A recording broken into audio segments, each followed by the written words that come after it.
What made you get into poetry, acting, writing, and the whole bit? Okay. Well, really, I mean, I started out interested in two things. One was hip hop, was rhyming. I started out as an MC. Yes.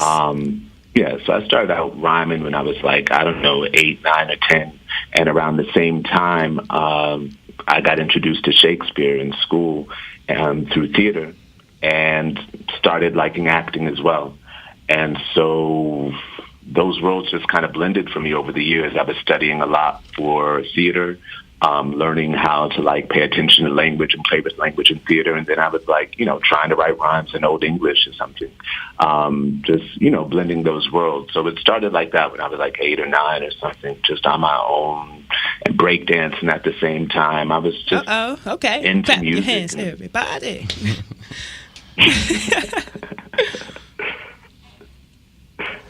Hello? So that's it. Yeah, that's it, basically. So basically you start off as an MC. That's pretty dope. And then you have you're very cultured.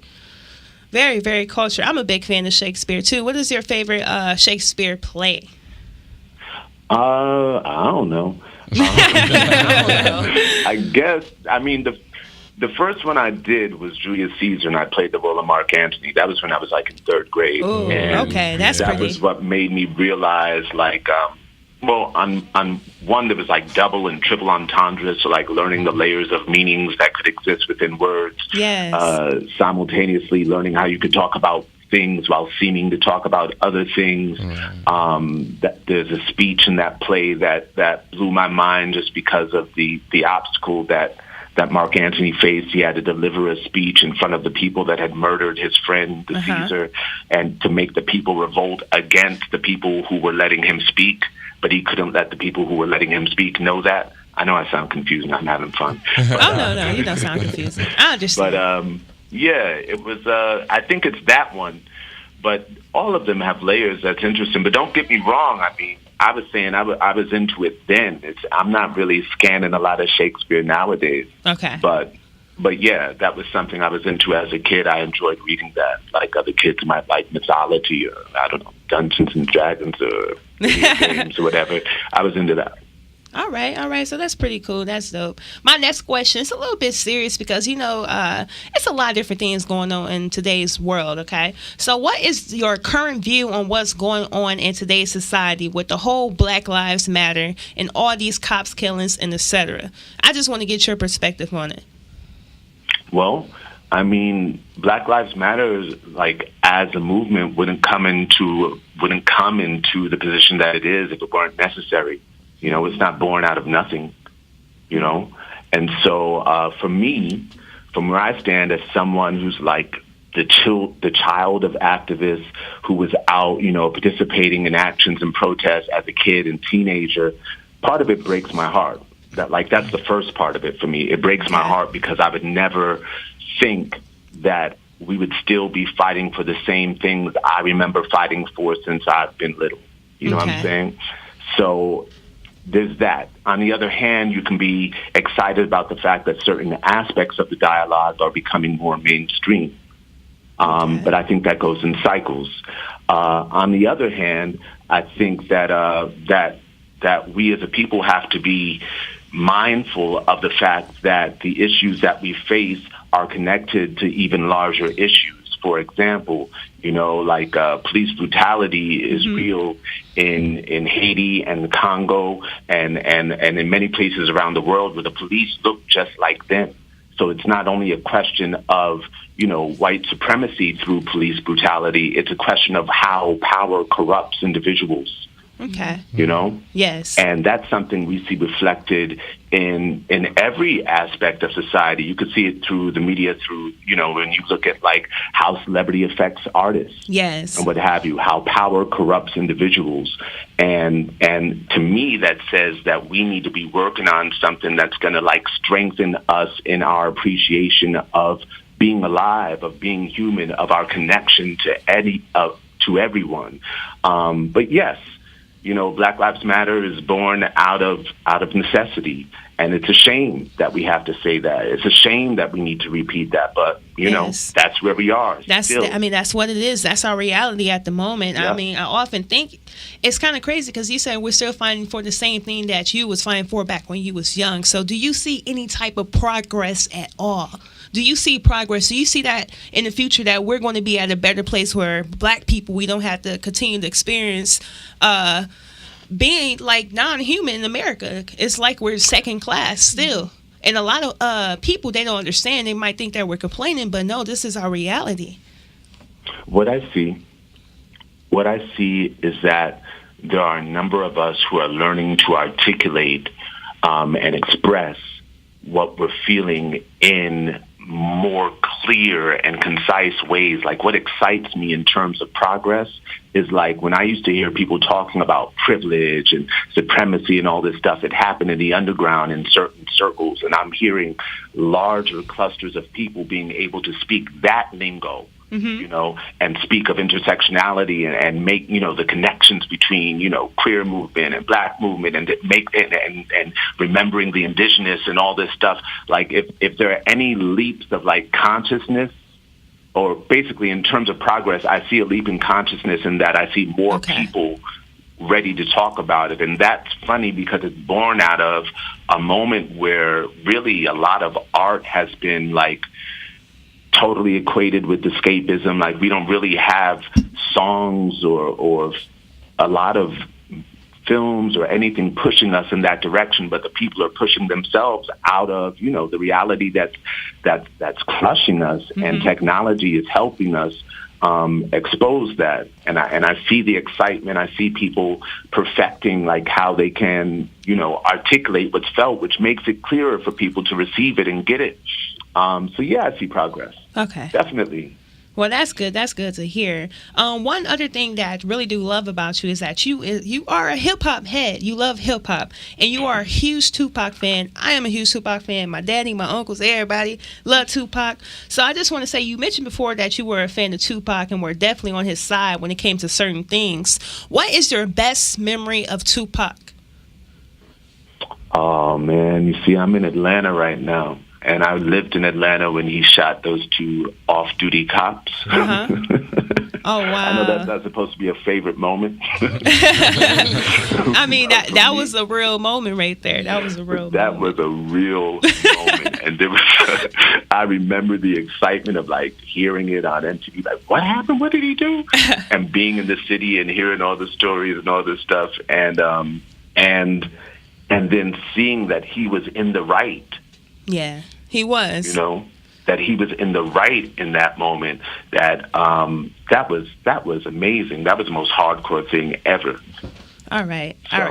So I don't know, like, if you like to play games or not, but I'm a very silly person. I love to play games. So we're gonna see, test your Tupac skills, all right? So what we're going to go ahead and do, we're going to go ahead and say one of Tupac verses. It's probably going to be a little messed up because I don't even have the lyrics in front of me, but you probably know the context. I'm going to fail this off the cuff. I'm going to tell you right off the bat. You going to fail it? I don't know the names of any songs. I don't know the names of any songs. You don't know the names of any songs. So if I go ahead and spit the black of the berry, the sweet of the juice. Yeah. Still, out of respect for all song titles, I give none. All right, so we're going to go ahead and move on. We're going to move on. So one thing that I found interesting, though, because last year you had the opportunity to perform on Broadway in the play Holla, If You Hear Me. That included Tupac's music. Then eventually you guys went on tour. Can you please describe that experience? Oh, that was amazing. I mean, what most people don't realize about that play was that the idea of the play was sparked by Tupac's mom and the amazing African-American playwright August Wilson. And so it was August Wilson who had started developing the idea of Holla, If You Hear Me. And then once he passed, his assistant, Todd, took over.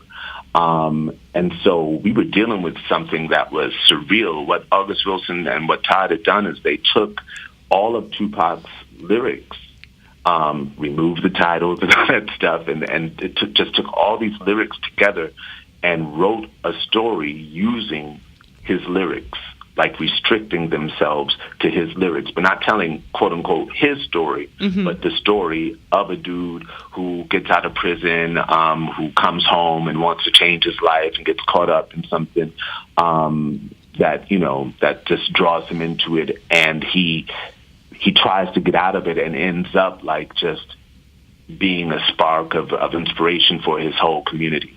And so it was a surreal experience. I loved it. Okay, that's pretty dope. That was pretty dope. It caught my eye when I was doing a little bit more research about you to see what you've been up to recently. And like I said, I watched your Breakfast Club interview and they was talking about it. And I was like, oh, wow, that's pretty dope. I would definitely. Do you guys have that on DVD, or can we purchase it anywhere? Can we see it anywhere? Or it was either like, that's it. We had to see it live in person. You will have an opportunity to see it again. I'm not sure if you'll have an opportunity to see it again with me. Okay. I do know that the producers are talking about it, being remounted and what have you, but I don't really know how that's going to happen. I was an actor in that, you know what I'm saying? Like, I was just hired help. Oh, I see. All right. So, moving forward, you say you are an artist with a voice when people often call you an activist. What keeps you so humble? Like, you are so down to earth, so humble. And in my mind, I'm looking like I'm talking to Saul Williams, the legend. How do you stay so grounded? I guess part of that comes from me not even understanding your question. I mean, what I'm trying to say is that, I live in a world just like you, surrounded by friends and people who love me, and family and what have you, and I interact on a regular basis. I'm speaking to you from the bathroom. Oh, that's what's up right there. You know what I'm saying? But you can say this is real-ish always. Yes. And so I don't know. I don't really know anything else. I guess that I could. I don't know. I don't really know how to articulate what that would be, because I don't necessarily think of it that way. I just relate from where I am, and I guess what's important to me. Like, I guess the reason why I say that is because, to be quite honest, like I got it. I told you the story of how I got interested in rhyming and performing. Yes. And in all of the things that I loved as a kid, I loved when like a great speaker, a great politician gave a great speech or something, or and that could be at a rally or on TV or what have you. But I was always moved by the elements of performance, and what I'm responding to is still that, but I'm alive and I see what's happening in the world, and I like to read and communicate with people, in all different walks of life, and my work reflects what I see. Okay. And I guess if I am creating the content that I'm reciting, then it's going to reflect the content that I see around me. And the content that I see around me is not just like strip clubs and fast cars. So I don't know how to ignore, the stuff that maybe other artists seem to ignore or something. I'm not playing just to like entice you and build my bank account, even though I have nothing against that. I don't know. Well, I can't lie. I have something against that. I mean, that's interesting, because in the other interview you said that you pay attention to what you it's like you said something along the lines about your diet. And you said before the hit TV show Girlfriends that you didn't even have a TV because you didn't want to feed yourself all these negative things. And one thing you did said, what you didn't like about hip hop, you say you like the way it sounds. You like the you said something along those lines, but you say you just don't like the content. You feel like people could be more self-aware, or there should be more change. Yeah, but you know what? it's not only about self-aware. It's not that. It's just that if everybody, it's like, it's like talking about some wood grain, whatever, like the things that you reference. Mm-hmm. Like, I'm in it for the creativity. Mm-hmm. So, like, it doesn't even have to be conscious. Half of the stuff that I like half the time, I don't like it because it's conscious. If it's original, I consider that conscious. You could be talking about nonsense, but if you're doing it in an original way, it's still exciting to me. It's only the moments where I feel the art loses its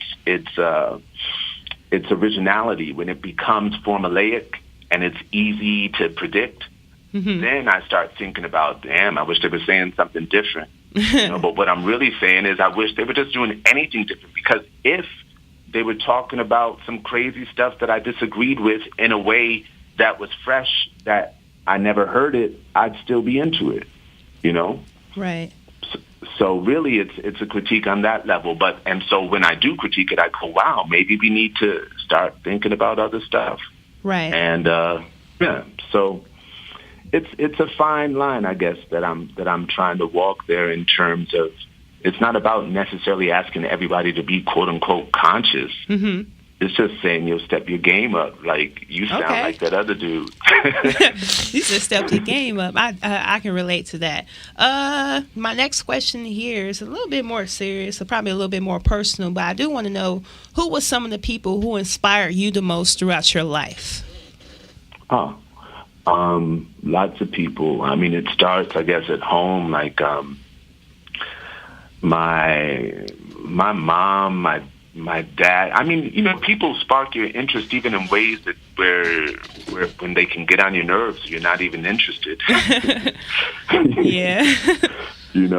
Like, my dad was a pastor. I don't personally mess with the church, but there are some things that through his discipline that I learned to appreciate.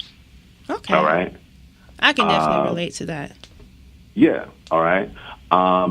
My mom's a school teacher who turned me on to great people like Paul Robeson and Odetta and like artists who connected art with that politic. That's what she liked. She was at a James Brown concert the night I was born. That's dope.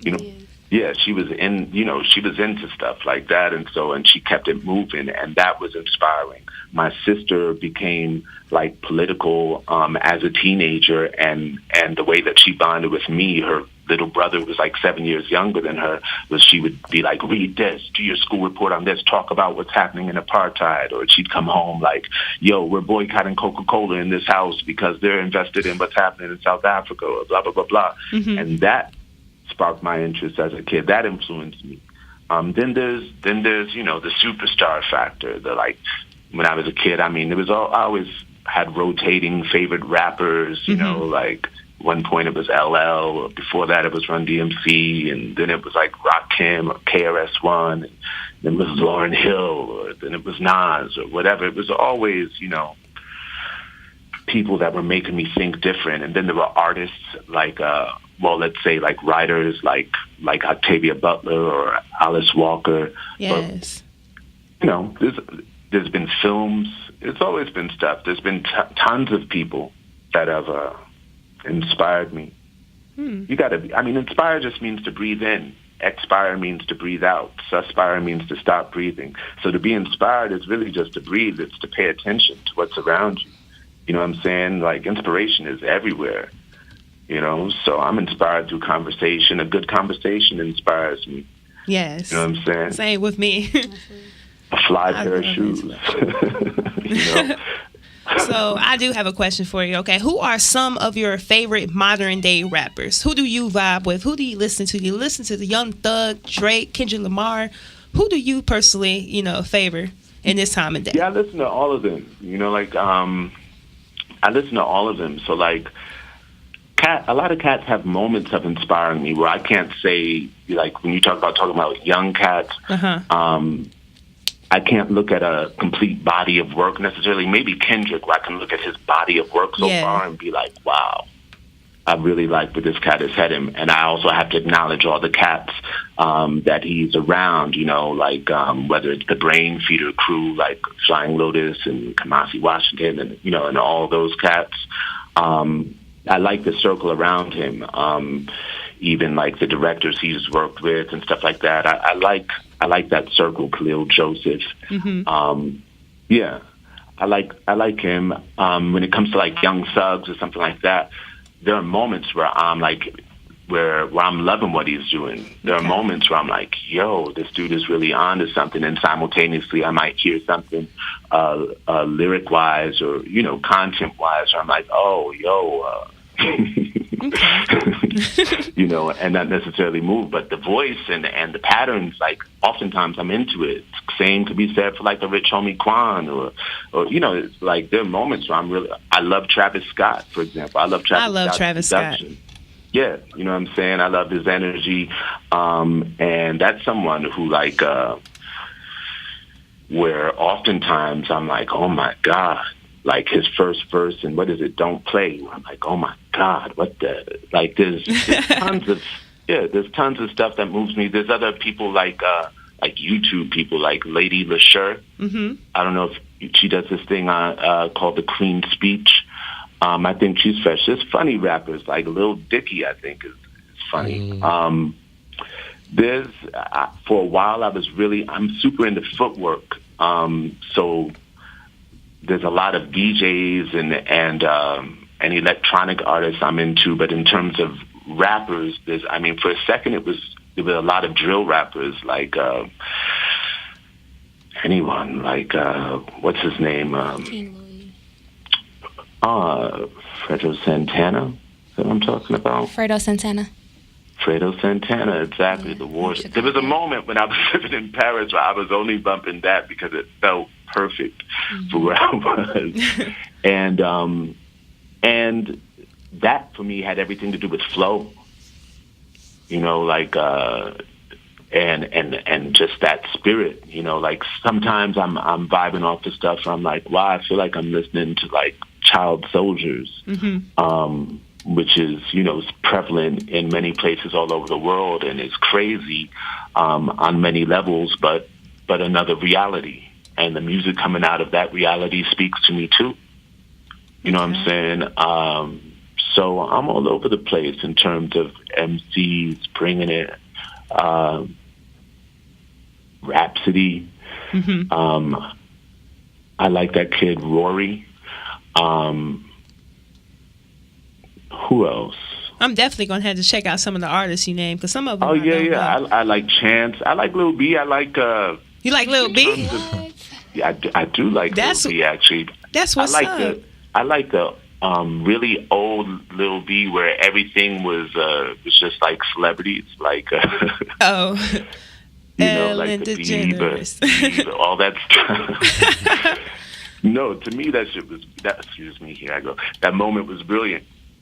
No, I'm all over the place. I listen to everything. I really do. I listen to everything, and I appreciate different things about different things. I'm not necessarily just home listening to like, some quote unquote conscious stuff or whatever. Like a lot of times that stuff can be boring stylistically. Yes. Like I said, I'm looking for style. Yeah. Okay. All right. So I have a quote. It is very famous. All right. It says, she stuck... It's another test? Huh? No, it's not a test. It's something you said. I just, here it goes. It says, she stuck a bookmark in my heart and walked away. And that is just like so famous. It's everywhere. A lot of people get like different meanings from that one quote. And I just want to know, explain what goes on in your head when you are writing and spinning your poetry. How do you get yourself in that type of mental space? Because like when I first heard you spit, it was on the Girlfriends TV show, and I had to be like 13, 14. But you caught my attention to the point where I had to look you up. I had to YouTube you. I had to figure out who is this dude, and I figured you out. And your words are so powerful. It just pierced through my soul. So, like, how do you get yourself in that type of mental space? Get myself, I live there. I don't know how I arrived. I would say that like I said, it's a matter of paying attention. And for me, I think writing is really reflective of reading. You know, there was some point, I mean, I was reading, as a kid, I was reading, you know, whatever, mystery novels or just crazy stuff. And then at some point, I started realizing things that I was into. Like I said, first I got into mystery novels. Then I discovered, I think, autobiographies. Maybe I started with the autobiography of Malcolm X or Sada Shakur, and I started realizing that I liked when people were talking about their own lives. Then I started discovered like, you know, fiction or science fiction or magical realism, whatever it was. Of course, simultaneously, I was doing theater, so I was learning how to appreciate literature on a particular level, because when you study theater, to do a play, you break sentences down into beats. You study what the intention or the objective is or what have you. So it had me kind of reading between the lines, and at some point I encountered a great writer, you know what I'm saying, in a novel that made me go, wow. And when you have that sort of experience, you go to watch the movie, it almost never is as good as what you felt when you read it. So I started recognizing literature for what it delivered. In fact, it was like the cheapest way to travel, because I grew up in a city that I wanted to get out of. You know what I'm saying?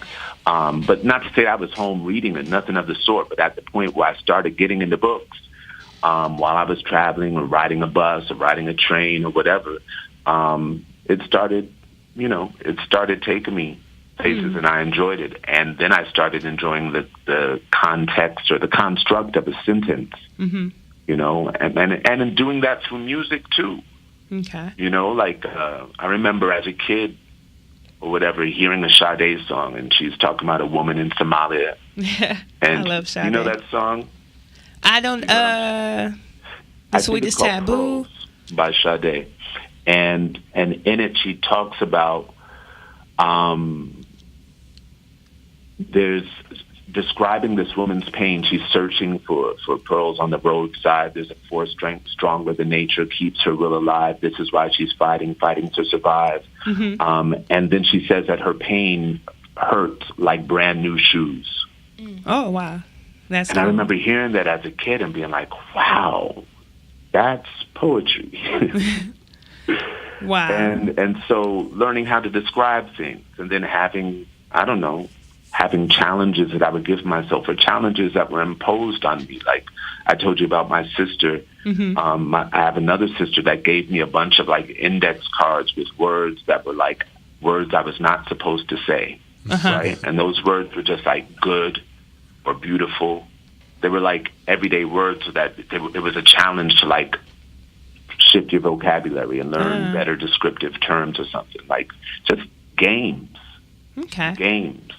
So eventually my head was playing games. and that's that. At what moment did you become comfortable with your craft? Because, like, it's sometimes a lot of people, we have, like, a lot of talent. Like, I'm very talented as well. I act, I rap, I do spoken word. I do it all, but, like, I just not started getting comfortable with myself. So at what moment when you was like, man, I'm talented, I got it, I'm going to move forward with this? Explain that moment, if you can remember, or if you even had that moment. I think that feeling can come and go. I think it's a revolving door. Sometimes you feel like you got it. Sometimes you feel like you got to work harder. Sometimes you feel like, you know, maybe it's like surfing, you know, like, and the thing with surfing is like, there's something intuitive, there's something skilled and studied, like you're reading the water, you feel the wave, you feel it, you feel the right time and the right way to stand, and then you have to like contour your body to move with the water so that you don't fall over. You know? So it's a matter of surfing. And so in that sense, it's like, when did I first learn how to stand up on the board? Yes. I don't know. I guess I was young when I first did it. I mean, the moment I really felt it the first time was maybe I was doing a play. It was my first like professional play. It was called My Children, My Africa. It was a South African play. And mind you, I was already deeply into studying drama and all this stuff. But the first like transcendent moment that I had in a play was during this time period, and I kind of stepped out of myself on stage during a monologue, and when the stage went black, and I went backstage, I was crying like, holy crap! Like I realized that I had touched something that was bigger than me, and maybe that was the first time that I felt it. But there's other things that it's not as if I felt it and said, okay, this is what I'm going to do. I was already doing it. You know what I'm saying? Like, sometimes you feel it in you and you run with it. Sometimes you see it ahead of you and you run towards it. It doesn't really matter, as long as you're running. I definitely understand. I definitely understand what you're talking about. Like, sometimes you feel it and sometimes you don't. Because, like, I do experience that a lot. My next question, I got one last question, and then I'm going to go ahead and open up and see if anybody else got some questions for you, okay?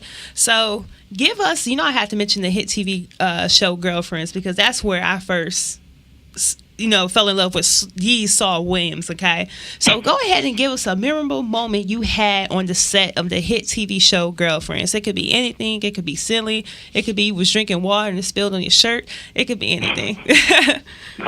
Nah, the most beautiful moment I had there was right around the time where I first started doing the show, which I would say was, I have years when I'm like, I'm going to say yes to whatever comes, because, and this was one of those years. And so, like, I think of it like a New Year's resolution. Like, this year, I'm saying yes to whatever comes. So this offer came to do this show. And I was like, all right, I don't watch TV. I don't even know about that station. I don't know. I know a lot of people like this show. Whatever. I'm going to do it. And so I'm just kind of trusting the wave, if you will. And so I get there, and to be honest, my head is full of doubt, because I'm like, I just feel like a lot of times on TV, I was seeing a lot of nonsense that I wasn't really down with, So I didn't know what to expect when I went to the set. And I went to the set, and I met the writer, producer, Mara Raktakil,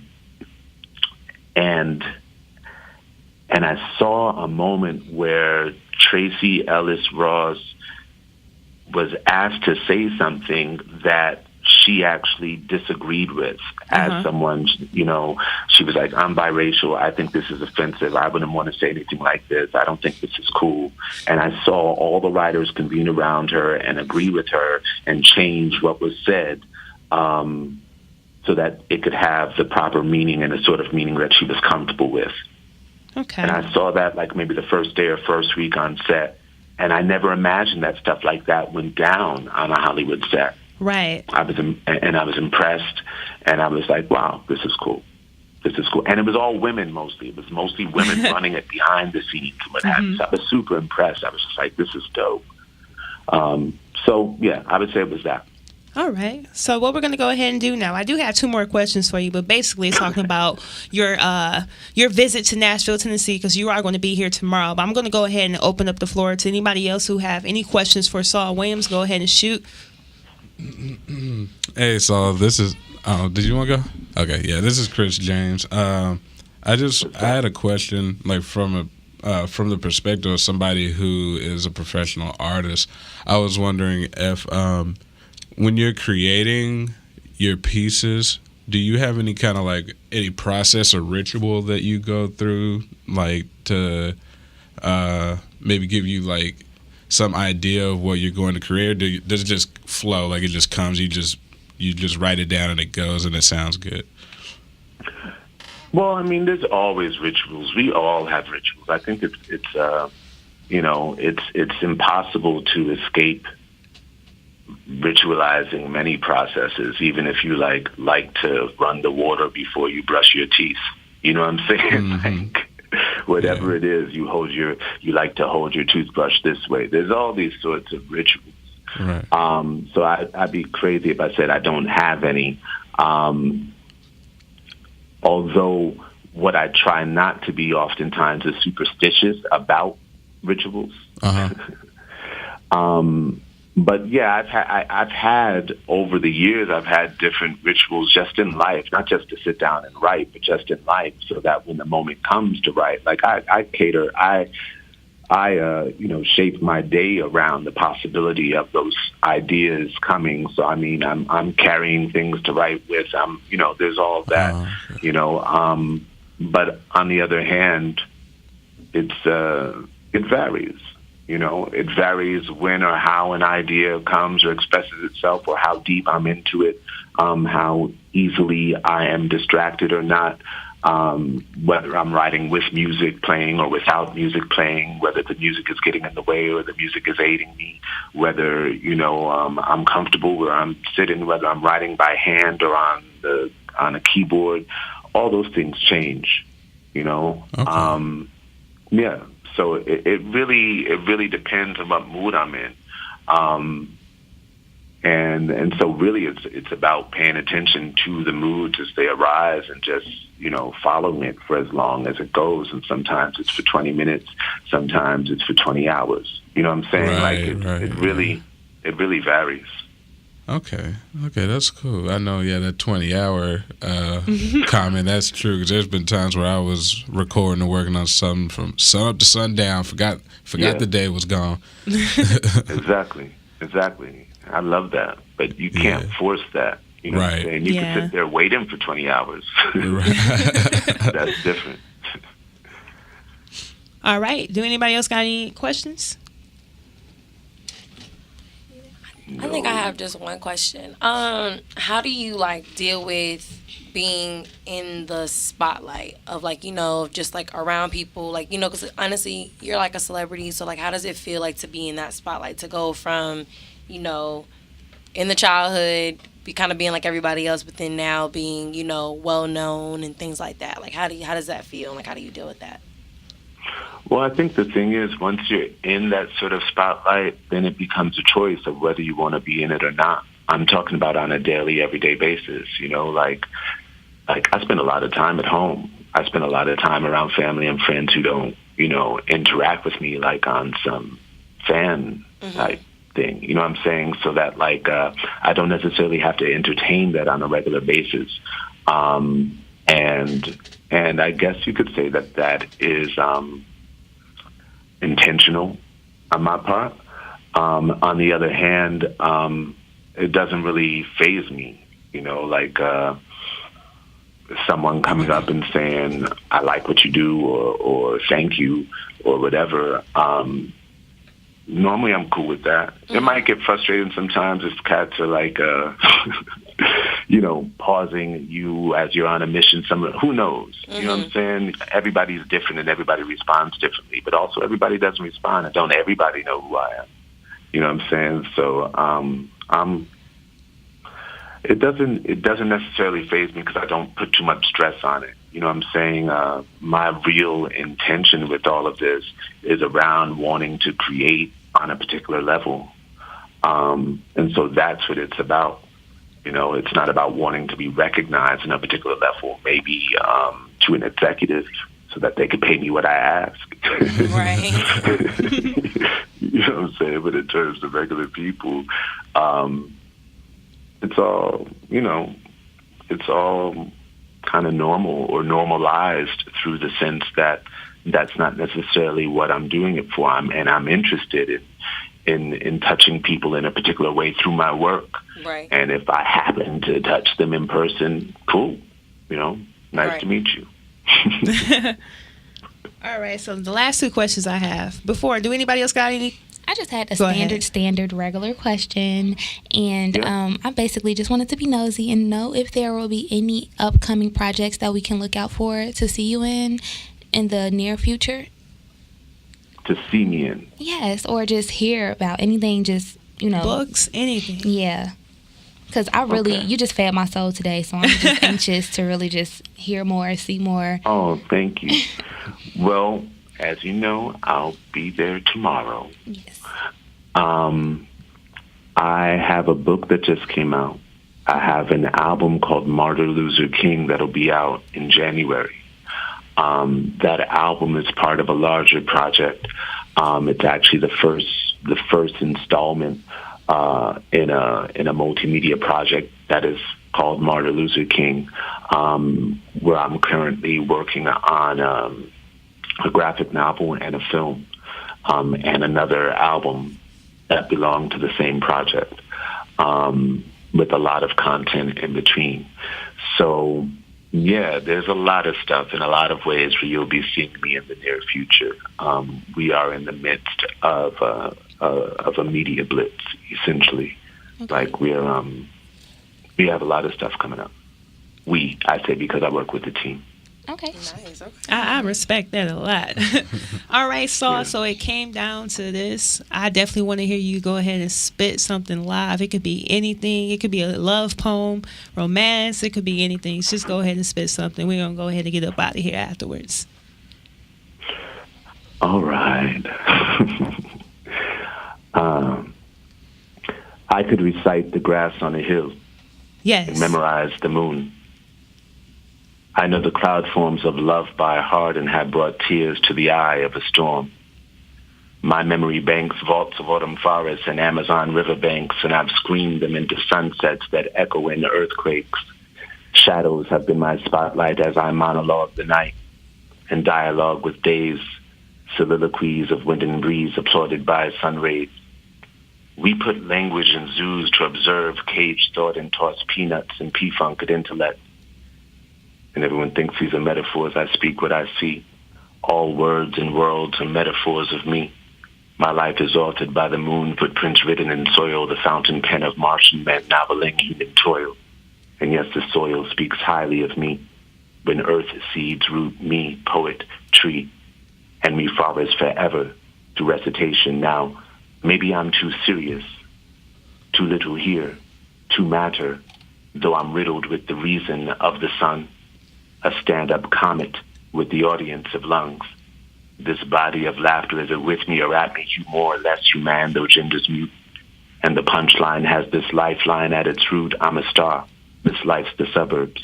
I commute, make daily runs between the sun and earthly loot, and raise my children to the height of light and truth. Peace. Oh my goodness, that was so good. All right, Saul, this is Chon'don. I definitely want to say thank you so much for. Thank you, guys. Mr. Saul, will you be attending the Million Man March next weekend? No, I'll be in Europe next weekend. I leave for Paris right after Nashville. All right, Saul, once again, my name is Chon'don. On the behalf of WTST The Blaze, on behalf of Tennessee State University, on behalf of TGIF Radio, Crew Radio, we definitely want to say thank you so much for taking time out to have this conversation with us. Like I said, I've been a fan for years. I'm over here about to shed a tear because I'm like, oh my gosh, I just had a conversation with Saul and he just spit some dope bars, and I just want to say thank you so much. Thank you. Thank you all. Thank you. All right. Yes, Have a nice day. Peace.